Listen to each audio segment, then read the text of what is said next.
এইদিকে আদালতে পরপর দুটি সুখবর পেলেন শেখ হাসিনা। আওয়ামী লীগের নিবন্ধন ফিরিয়ে দিল সুপ্রিম কোর্ট। ৬ মাসের মধ্যে দেশে ফেরার ঘোষণা দিলেন বাঘিনী হাসিনা। আওয়ামী লীগ আবার ফিরবে, সেটাও আবার ভয়ঙ্কর রূপে জানিয়ে দেশ জুড়ে শুরু হয়েছে ব্যাপক আলোচনা সমালোচনা।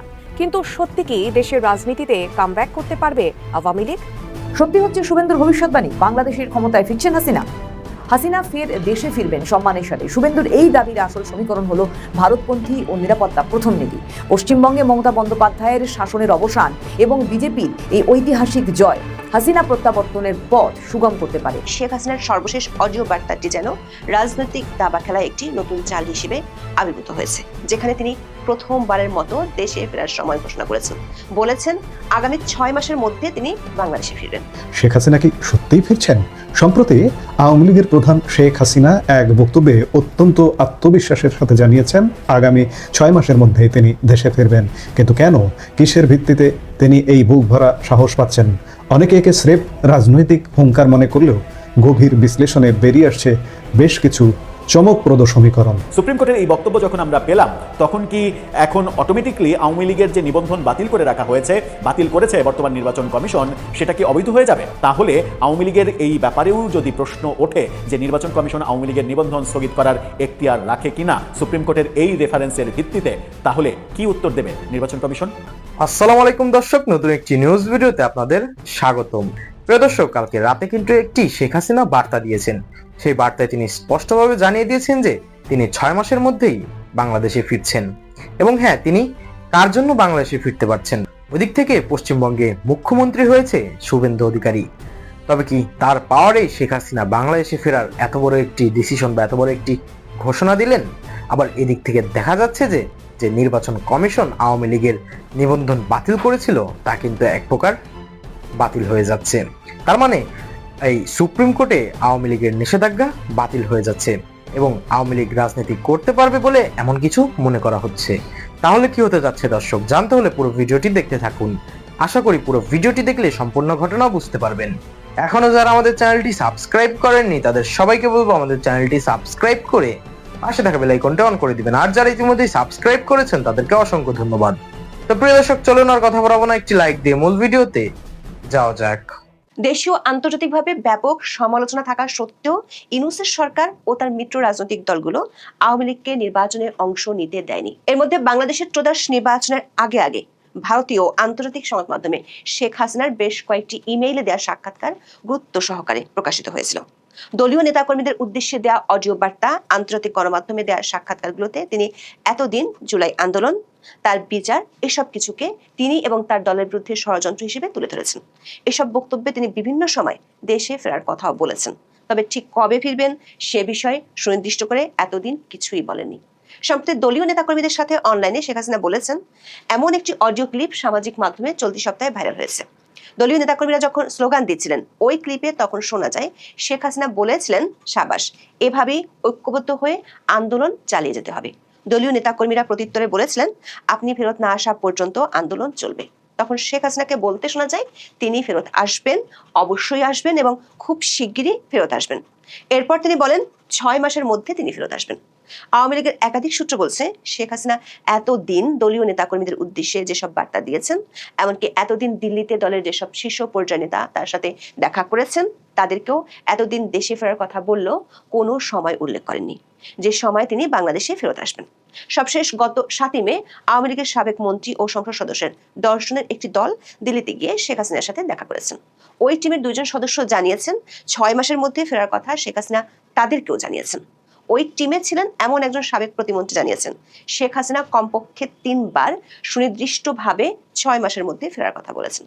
দর্শক, শেখ হাসিনা হঠাৎ করে কেন ৬ মাসের মধ্যে ফেরার কথা বলছেন, এই প্রশ্নটি গত ২-১ দিন ধরে বাংলাদেশের রাজনীতির অলিগলিতে বেশ আলোচনা হচ্ছে। শেখ হাসিনার অডিও বার্তায় সবচেয়ে আলোচিত বিষয়টি হলো তার দেওয়া সুনির্দিষ্ট সময়সীমা ৬ মাস। একজন ফাঁসির দণ্ডপ্রাপ্ত আসামি হিসেবে যেখানে তার নিরাপত্তা এবং আশ্রয় নিয়ে প্রতিনিয়ত কূটনৈতিক টানাপোড়েন চলছে, সেখানে তিনি কিভাবে এত সুনির্দিষ্ট সময় দিলেন? রাজনৈতিক বিশ্লেষক এবং গোয়েন্দা সূত্রগুলো এই 6 মাসের হিসাবকে কয়েকটি ভিন্ন আঙ্গিক থেকে দেখছেন। শেখ হাসিনার এই ঘোষণার ঠিক আগেই ভারতের পশ্চিমবঙ্গে এক বড় ধরনের রাজনৈতিক ভূমিকম্প ঘটে গেছে। মমতা বন্দ্যোপাধ্যায় তৃণমূল কংগ্রেসকে পরাজিত করে শুভেন্দু অধিকারীর নেতৃত্বে বিজেপি প্রথমবারের মতো কলকাতার ক্ষমতায় বসেছে। শুধু কলকাতা বা পশ্চিমবঙ্গ নয়, মিজোরাম, ত্রিপুরা ও আসাম মানে বাংলাদেশের 3 দিকে সীমান্ত রাজ্যগুলোতে এখন ডাবল গেরুয়া সরকার, মানে কেন্দ্র আর রাজ্যগুলোতে বিজেপির জয় জয়কার। ডাবল গেরুয়া সরকার ক্ষমতা আসার পর তিনি কেন এমন সময়সীমার কথা উল্লেখ করলেন সে প্রশ্ন রাজনৈতিক আলোচনাগুলোতে উঠে আসছে। শেখ হাসিনার সাথে শুভেন্দু অধিকারীর সম্পর্ক কেবল রাজনৈতিক নয়, বরং আদর্শিক এবং কৌশলগত। শুভেন্দু অধিকারী প্রকাশ্যে শেখ হাসিনার মৃত্যুদণ্ডের রায়ের বিরোধিতা করেছেন এবং তাকে প্রগতিশীল মুসলিম ও বাঙালি সংস্কৃতির অংশ হিসেবে উল্লেখ করেছিলেন। এদিকে পশ্চিমবঙ্গে বিজেপির বিপুল জয় ওই দলের সভাপতি নীতিন নবীনকে শুভেচ্ছা জানিয়েছেন বাংলাদেশের সাবেক প্রধানমন্ত্রী তথা আওয়ামী লীগের সভানেত্রী শেখ হাসিনা। সূত্রগুলো বলছে 7 মে বৃহস্পতিবার রাতে নীতিন নবীনকে টেলিফোনে শুভেচ্ছা জানান শেখ হাসিনা। পাশাপাশি পশ্চিমবঙ্গের 2 বিজেপি নেতা শুভেন্দু অধিকারী এবং শ্রমিক ভট্টাচার্যকেও শুভেচ্ছা জানিয়েছেন শেখ হাসিনা। শেখ হাসিনার শুভেচ্ছা বার্তা বিজেপির আর এক নেতার মাধ্যমে বিজেপির পক্ষে বাংলাদেশের দায়িত্বপ্রাপ্ত শিশির বাজরিয়ার কাছে পৌঁছে দেওয়া হয়েছে। রাজনৈতিক বিশ্লেষকদের মতে বিজেপি পশ্চিমবঙ্গের মসনদে বসার পরপরই পুশিন এবং সীমান্তে বেড়া দেওয়ার ইস্যু নিয়ে 2 দেশের মধ্যে এক ধরনের অস্থিরতা দেখা যাচ্ছে। এটি যদি বেশি দূর গড়ায় তাহলে সীমান্ত ব্যবস্থাপনা এবং গোয়েন্দা সহযোগিতার ক্ষেত্রে দিল্লি ও ঢাকার মধ্যে যে বর্তমান ছন্দ রয়েছে তাতে ব্যত্যয় ঘটতে পারে। গত 7 মে শেখ হাসিনার সাথে সাক্ষাৎ করেছেন এমন 2 নেতা বলেছেন, ফেব্রুয়ারিতে দায়িত্ব নেওয়ার পর বিএনপি সরকার বর্তমানে রাষ্ট্র সংস্কার এবং অর্থনৈতিক পুনর্গঠনের একটি চ্যালেঞ্জিং সময়ের মধ্য দিয়ে যাচ্ছে। মধ্যপ্রাচ্যের অস্থিতিশীলতা এবং অভ্যন্তরীণ উৎপাদন ব্যাহত হওয়ার ফলে দ্রব্যমূল্যের ঊর্ধ্বগতি সাধারণ মানুষের নাভিশ্বাস তুলেছে। ওই নেতা দাবি করেছেন, শেখ হাসিনা মনে করেন আগামী কয়েক মাসের মধ্যে বিএনপি সরকারের জনপ্রিয়তা যখন হানিমুন পিরিয়ড শেষে কমতে শুরু করবে এবং ছোটখাটো জনরোষ দেখা দেবে, তখন সেই সুযোগটি কাজে লাগাবে আওয়ামী লীগ। দলটির নেতারা বলছেন, শেখ হাসিনা 1981 সালের 17 মে যখন দেশে ফিরেছিলেন তখন তিনি একটি প্রতিকূল সামরিক সরকারের শাসনের মুখে ছিলেন। তখনও রাষ্ট্রপক্ষ শেখ হাসিনার ফেরার বিরুদ্ধে ছিল, কিন্তু তার জনসমর্থনের কারণে তাকে আটকে রাখতে পারেনি। আওয়ামী লীগের একাধিক সূত্র বলছে, আগামী 17 মে শেখ হাসিনার স্বদেশ প্রত্যাবর্তন দিবস পালন উপলক্ষে দেশব্যাপী মিছিল ও শোডাউন করার প্রস্তুতি নিয়েছে দলটি। এ নিয়ে দলটির শীর্ষ পর্যায়ে একাধিক বৈঠক হওয়ার কথা জানা গেছে। দলটির একাধিক সূত্রে জানা গেছে, আওয়ামী লীগ বর্তমানে একটি সেলফ বেসড সাংগঠনিক কাঠামো অনুসরণ করছে। নিষেধাজ্ঞার কারণে তারা কোনো সমাবেশ করতে পারছে না, সেজন্য পাড়ায় পাড়ায় ছোট ছোট দোয়া মাহফিল এবং ঘরোয়া আলোচনা ও মিছিলের পরিকল্পনা করছে। এছাড়া প্রযুক্তি ব্যবহার করে একটি ভার্চুয়াল মাস র্যালি করার পরিকল্পনা করেছে, যেখানে শেখ হাসিনা দিল্লি থেকে সরাসরি অডিও বার্তা দিবেন। দলটির কৌশল হলো, পুলিশ যখন খুঁজতে ব্যস্ত থাকবে তখন তারা ছোট ছোট দলে বিভক্ত হয়ে ঝটিকা মিছিল করবে এবং দ্রুত ছত্রভঙ্গ হয়ে যাবে, যা ইতিমধ্যে ঢাকার বিভিন্ন এলাকায় দেখা যাচ্ছে। রাজনৈতিক বিশ্লেষকরা মনে করেন, শেখ হাসিনার ফেরার জন্য যে 6 মাসের কথা বলেছেন সেটি সাধারণভাবে দেখতে গেলে এক ধরনের অসম্ভব মনে হবে, কিন্তু এক্ষেত্রে আইনি ও কূটনৈতিক সমঝোতার মডেল যদি কাজ করে তাহলে পাশার দান রাতারাতি উল্টে যাবে। নির্বাহী আদেশে আওয়ামী লীগকে এক প্রকার নিষিদ্ধ, নির্বাহী আদেশে ছাত্রলীগকে পুরোপুরি নিষিদ্ধ এবং আওয়ামী লীগের কার্যক্রম নিষিদ্ধ করে দিয়েছিল, সেই খবর আমরা জানি। এবং সেই নির্বাহী আদেশটা অবৈধ ছিল সেটাও আমরা জানি। নির্বাহী আদেশ যেন অবৈধ কেউ বলতে না পারে সেই কারণে রাষ্ট্রপতিকে দিয়ে অধ্যাদেশ জারি করিয়েছিলেন, সেটাও আমরা জানি। এবং অতি আশ্চর্যজনক ব্যাপার হচ্ছে যে সেই অধ্যাদেশকে আইনে পরিণত করেছে গণতান্ত্রিক সরকার, বিএনপি সরকার, সেটাও আমরা জানি। সুপ্রিম কোর্ট গতকালকে একটি রায়ের পূর্ণাঙ্গ যে প্রতিবেদন প্রকাশিত হয়েছে সেই প্রতিবেদন অনুসারে দেখা যাচ্ছে যে সুপ্রিম কোর্ট একটা নির্দেশনা জারি করেছেন। সেই রায়ের পূর্ণাঙ্গ বিবরণীতে উঠে এসেছে সুপ্রিম কোর্টের বক্তব্য, যেখানে বলা হয়েছে যে মুক্তিযুদ্ধের প্রেক্ষাপটে বাংলাদেশের সংবিধান অনুযায়ী নির্বাচন কমিশন কোনো দলের নিবন্ধন বাতিল করার ক্ষমতা রাখে না, আরপিওতে সেটা নেই। সুপ্রিম কোর্টের রেফারেন্স এটা সুপ্রিম কোর্ট বলছে, অথচ আমরা দেখেছি যে নির্বাচন কমিশন আওয়ামী লীগের নিবন্ধন স্থগিত করে রেখেছে। মানে নিবন্ধন স্থগিত করার কোনো অপশন তো নির্বাচন কমিশনের নেই। এর আগেও আমরা দেখেছি যে আওয়ামী লীগের আমলে এর জামাত ইসলামের নিবন্ধন বাতিল করা হয়েছিল, কিন্তু সেটা নির্বাচন কমিশন করেনি, সেটা আদালতের মাধ্যমে করা হয়েছিল, কিন্তু সেটা নির্বাচন কমিশনের এখতিয়ার নেই। সেই মানে রেফারেন্সটা, সেই বক্তব্যটা সুপ্রিম কোর্ট থেকে বলা হয়েছে। সুপ্রিম কোর্টের এই বক্তব্য যখন আমরা পেলাম তখন কি এখন অটোমেটিকলি আওয়ামী লীগের যে নিবন্ধন বাতিল করে রাখা হয়েছে, বাতিল করেছে বর্তমান নির্বাচন কমিশন, সেটা কি অবৈধ হয়ে যাবে? একটি দলকে নিবন্ধন বাতিল করা কিংবা নিবন্ধন স্থগিত করার ক্ষমতা নির্বাচন কমিশনকে দেয়া আছে কিনা আরপিওতে? সংবিধান কি বলছে? সুপ্রিম কোর্ট গতকালকে জামাতের যে নিবন্ধন বাতিল হয়েছিল সেটার আপিল বিভাগের যে রায়, সেই রায়টা গতকালকে পূর্ণাঙ্গভাবে প্রকাশিত হয়েছে। সেখানেই রেফারেন্সে দেখা গেছে সুপ্রিম কোর্টের এই বক্তব্য। ডেইলি স্টারের শিরোনামটা দেখে নিন। সেখানে বলা হচ্ছে যে মুক্তিযুদ্ধে ভূমিকার ভিত্তিতে রাজনৈতিক দলের নিবন্ধন বাতিলের বিধান আরপিওতে নেই। Supreme court. অর্থাৎ মুক্তিযুদ্ধে কি ভূমিকা ছিল সেই ভূমিকা অনুযায়ী আরপিওতে কোনো দলের নিবন্ধন বাতিলের ক্ষমতা নেই। এখন মুক্তিযুদ্ধে কি ভূমিকা ছিল সেটা ভিত্তিতে, অর্থাৎ মুক্তিযুদ্ধের বিরোধিতাকারী দল হিসেবে কোনো দলের নিবন্ধন বাতিল করার এখতিয়ার যদি নির্বাচন কমিশনের না থাকে, তাহলে কোনো দল কোনো সরকার গঠন করলো, সেই সরকারে থাকা অবস্থায় কোনো দল দুর্নীতি করলো, সেই দুর্নীতি করার জন্য কি নির্বাচন কমিশনের মানে সেই ক্ষমতা থাকার কথা যে সেই দলকে তারা নিষিদ্ধ করবে, মানে নিবন্ধন বাতিল করে দেবে? নিয়ম অনুযায়ী সুপ্রিম কোর্টের যে রেফারেন্স, সেই রেফারেন্স অনুযায়ী নির্বাচন কমিশনের সেই ক্ষমতাও থাকার কথা নয়। কিন্তু আওয়ামী লীগের নিষেধাজ্ঞা স্থগিত করে রাখা হয়েছে, সেটা তো আরও নেই। আওয়ামী লীগের নিষেধাজ্ঞা যেটা স্থগিত করে রাখা হয়েছে, নির্বাচন কমিশনের টার্মস অ্যান্ড কন্ডিশনে কোথাও স্থগিত করার অপশন নেই। নির্বাচন কমিশন হয় নিবন্ধন দেবে অথবা নিবন্ধন বাতিল করে দেবে, এই টার্মসটা আছে। কিন্তু সুপ্রিম কোর্টের এই রেফারেন্স আবার নতুন করে প্রশ্নটা তুলেছে এটা যে মুক্তিযুদ্ধে যে ভূমিকা, সেই ভূমিকা অনুযায়ী কোনো দলকে নিবন্ধন বাতিল করার এখতিয়ার নির্বাচন কমিশনের নেই। যদি সেটা ঠিক থাকে, মানে সুপ্রিম কোর্টের এই বক্তব্য যদি আমি মেনে নিই, তাহলে কিন্তু সেখানে প্রশ্ন আসবে যে মুক্তিযুদ্ধের ভূমিকার জন্য কোনো দলকে যদি নিবন্ধন বাতিলের সম্মুখীন হতে না হয়, নির্বাচন কমিশনের যদি এখতিয়ার না থাকে, তাহলে দেশে যে কোনো একটা, মানে মুক্তিযুদ্ধ তো এই দেশের জন্যই, সুতরাং ওই দেশেই সেই দল কিংবা সেই দলের সরকার কোনো একটা ভূমিকা নিল, মানে দুর্নীতি করলো কিংবা স্বজনপ্রীতি করলো কিংবা 10 জন মানুষকে মেরে ফেললো, তার জন্য নির্বাচন কমিশনের এখতিয়ারে কি থাকার কথা সেই দলকে নিবন্ধন বাতিল করার? আমার মনে হয় যে সেটা একটা প্রশ্ন সাপেক্ষ হয়ে দাঁড়ায়। আবার নিবন্ধন স্থগিত করার ব্যাপারটা তো নির্বাচন কমিশনের কোনো মানে নিয়মকানুনের মধ্যেই নেই। সুপ্রিম কোর্ট কি বলছে আরেকটু পরিষ্কার করে বুঝুন। মুক্তিযুদ্ধের সময় নেতাদের ভূমিকার ভিত্তিতে কোনো দলের নিবন্ধন বাতিলের বিধান গণপ্রতিনিধিত্ব আদেশে নেই বলে পর্যবেক্ষণ দিয়েছে সুপ্রিম কোর্ট। জামাতের নিবন্ধনের বৈধতা চ্যালেঞ্জ করে হাইকোর্টে করা রিটের পরিপ্রেক্ষিতে প্রকাশিত আপিল বিভাগের 51 পৃষ্ঠার পূর্ণাঙ্গ রায়ে একথা বলা হয়েছে। দলটির নিবন্ধন নিয়ে আপত্তি জানিয়ে রিটের 25 জন আবেদনকারী বলেছিলেন, মুক্তিযুদ্ধের সময় দলটির নেতাদের জঘন্য ভূমিকার কারণে বাংলাদেশে রাজনীতি করার জন্য তাদের নিবন্ধন দেওয়া উচিত হয়নি। তবে আপিল বিভাগ বলেছে তাদের এই আপত্তি আইনি নয়, বরং আবেগ প্রসূত বলে মনে হয়। মুক্তিযুদ্ধের ব্যাপারটাকে সুপ্রিম কোর্ট বলছেন এটা আইনে নেই, এটা আবেগের ডায়লগ। মুক্তিযুদ্ধের ইস্যুটা আবেগের ডায়লগ। মুক্তিযুদ্ধ যে মানুষের আবেগের বিষয়, এটা সুপ্রিম কোর্ট বোধহয় বুঝলেন না, আমি জানি না তাদের ব্যাখ্যা। সুপ্রিম কোর্ট বলছেন যে কারণ মুক্তিযুদ্ধ কোনো দলের নেতাদের ভূমিকার ভিত্তিতে রাজনৈতিক দলের নিবন্ধন বাতিলের কোনো বিধান আরপিওতে নেই, এই কথা বলছে। এখন ধরে নেওয়া যাক যে মুক্তিযুদ্ধে জামাতের নেতারা মুক্তিযুদ্ধের বিরোধিতা করেছে, এই কারণে দলের নিবন্ধন বাতিলের কোনো এখতিয়ার নির্বাচন কমিশনের নেই, আরপিওতে নেই বলা হয়েছে। এটা আবেগের কথা। এটা সুপ্রিম কোর্ট বলছে যে এই আবেদনটা আবেগের আবেদন, এটার কোনো আইনি ভিত্তি নেই।